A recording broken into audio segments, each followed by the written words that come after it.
Okay, so we're diving into this AI thing, right? This whole AI craze that everyone and their grandma seems to be talking about. It's everywhere you look. It really is. And we've got this article, but it's about this billionaire investor, Alexander Pierce. And he's basically saying, hold your horses, everyone, with all this AI hype. Yeah, it's interesting because, I mean, Silicon Valley's going all in on AI right now. Every startup, every tech giant, they're all pouring money into it, right? Millions, billions. Yes, exactly. So when a guy like Pierce, with his experience and, his track record, he starts waving these red flags, it really makes you stop and think. It makes you wonder if they know something that, the rest of us don't. Right. Like, is there something we're missing? Exactly. And it's not just some random criticism coming from, who knows. This is a guy who's really embedded in the tech world. He runs Pierce Capital, invests in all the big players. NVIDIA, Microsoft, you name it. He's probably got his fingers in that pie.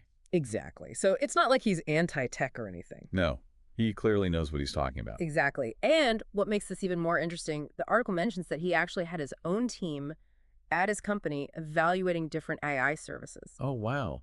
So he's not just looking at it from an investor's standpoint. He's actually getting his hands dirty, seeing how this stuff works in the real world. Yes, he's seeing it from both sides.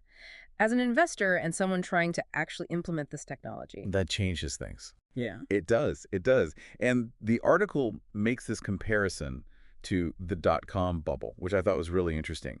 Because Pierce, he was there. He saw firsthand how quickly things can go south. That's a really good point, and it's actually crucial for understanding why his skepticism holds so much weight right now. Because you're right, we're talking about trillions of dollars, trillions with a T, flowing into AI. It's starting to feel a lot like the dot-com era, this huge wave of enthusiasm and investment. And Pierce is basically saying, hey, remember what happened last time? Are we on the verge of another bubble? It's a fair question, right? Because nobody wants to be left holding the bag when the music stops. Exactly. And that's why I think his perspective is so important. Even if you're gung-ho about AI, it's worth listening to what he has to say. Absolutely. So let's unpack his main concern a little bit. And the article really boils it down to this: AI's cost versus its actual benefit. Right, because at the end of the day, it's all about the bottom line, right? What are we getting for our money? Yeah. And for AI to be truly revolutionary, it can't just be a shiny new toy for the wealthy or these big corporations. It has to be accessible. Exactly. It has to be something that everyday businesses and even individuals can use and benefit from. And that's what Pierce is questioning, right? Yeah. He's not saying that AI is completely useless. He's just saying, hey, let's be realistic about the costs and benefits, especially in the short term. Right? And to make this point, the article talks about this anecdote. So Pierce's team, they decided to try out one of these AI services themselves. Okay. The kind that's supposed to analyze financial data and update spreadsheets automatically. Yeah, like the dream, right? Totally. Sounds amazing, right? Who wants to spend all day in spreadsheets? Nobody. But here's the thing. The article says this AI service, it ended up costing them 6 times more than their old method. Ouch.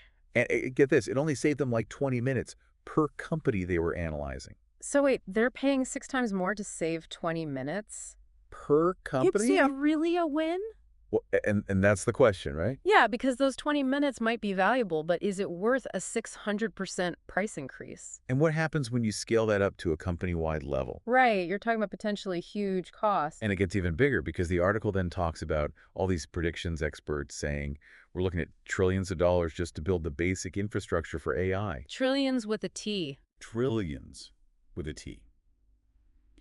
And Pierce seems to be suggesting that with these kinds of costs, expecting AI to solve real-world problems in a way that's affordable for everyone, at least in the near future, might be a bit of a stretch. Yeah, it's like we're building a rocket ship to go to the grocery store. Right. It might be faster, but is it really necessary? And can you even afford the fuel? Exactly. And this actually ties into another point that Pierce makes, because there's this assumption out there that AI costs will inevitably go down over time, right? Right, like with any technology? Exactly. It gets cheaper and more efficient the more it's developed. Right. But he uses this analogy of semiconductor manufacturing, which is incredibly complex technology, right? Super complex. But instead of getting cheaper over time like people thought it would, the costs have actually increased. Oh, wow.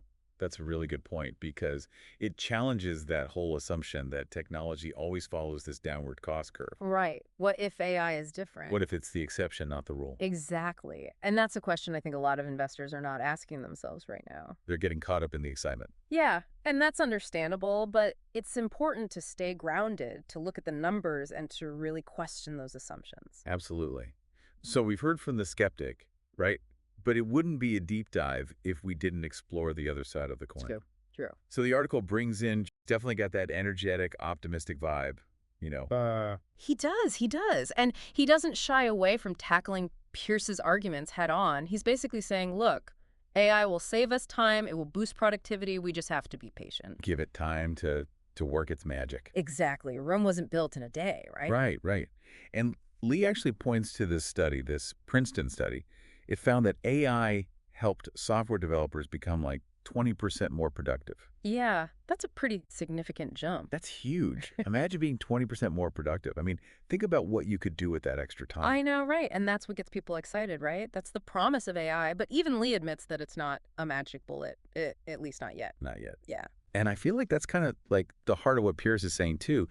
It's not about whether AI will eventually be useful. It's more about the timeline, right? Yeah. Like, how long is it actually going to take to get there? And what's it going to cost us to get there? And are we getting ahead of ourselves in the meantime? Exactly. Because, yeah, early wins are great, but they don't always translate to long-term success. And we have to remember, we're still in the very, very early stages of AI development. So what seems groundbreaking today might be, obsolete tomorrow. Right. Or the cost could come down, right? Like what's prohibitively expensive right now might be totally affordable in a few years. Exactly, exactly. But the question is, how long will that take? Right.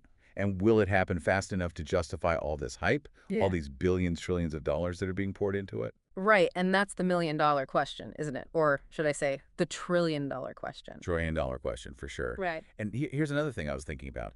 That Princeton study, they focus specifically on software developers, right? Right. So yeah, a 20% productivity boost for them, that's amazing. But does that translate to other industries? Like, will AI have that same impact on, I don't know, teachers or artists or construction workers? It's a really good point. It makes you wonder, are we putting too much stock in a limited number of applications? Right. Because if it's just a handful of industries benefiting, it kind of changes the conversation. Hugely. It makes it much harder to justify these massive, massive investments if only a tiny slice of the economy is seeing a return. Exactly. Exactly. So, okay, we've heard from the skeptic, we've heard from the optimist, we've looked at the costs, the potential benefits, the hype. What's the takeaway? What do we do with all this information? I think the biggest takeaway here is to be aware, to be informed. It's easy to get swept up in the excitement of a new technology. We've all been there. Oh, yeah. Shiny object syndrome. Totally. But like Pierce's story shows, a little bit of skepticism can be a really good thing. Especially when you're talking about something as potentially impactful as AI. Exactly. And this isn't just about money, right? We need to be thinking about the broader societal impacts, the ethical questions. Like, how is AI going to change the way we work, the way we live, the way we interact with each other? Yeah, those are big questions. They are big questions, and there are no easy answers. But that's what makes this conversation so important. So to everyone listening, stay curious, stay engaged, and don't be afraid to ask the tough questions. Because the future of AI isn't something that's happening to us. It's something we're all creating together.